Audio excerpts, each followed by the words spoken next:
Well, this is the Wilkinson Gotoh VSVG vintage tremolo already installed, and it didn't take real long to get to this point.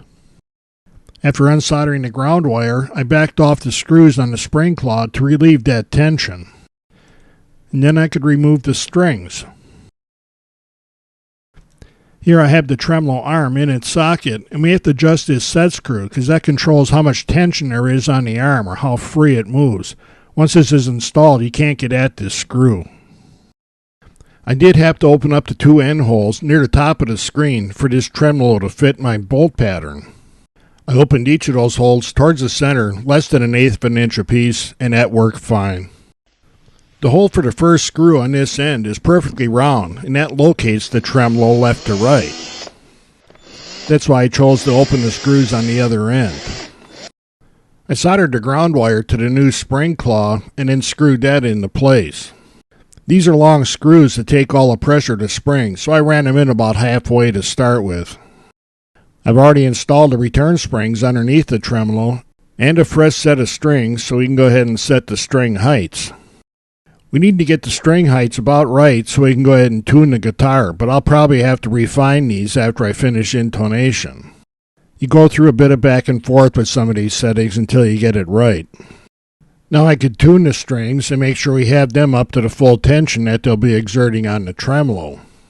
I had to go back and forth between tuning the strings up and setting the springs on the tremolo to get it to the right attitude over the guitar body. Fender calls for about 1/8 inch gap under the rear of the tremolo for the stock ones, and I'm going to go a little bit less than that with this one. With the return spring set and the tremolo at its final angle, I can go ahead and check intonation.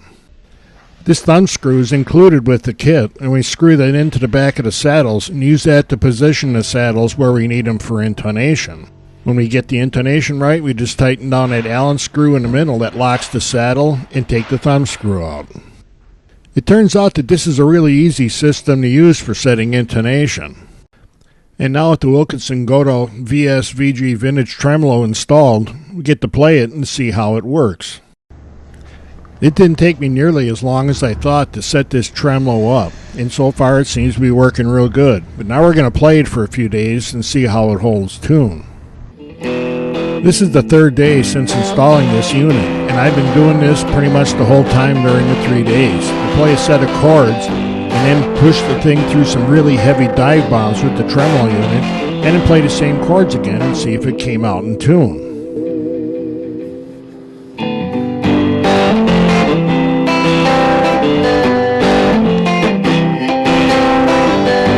And so far it's been holding tune just perfectly. I haven't had to adjust nothing.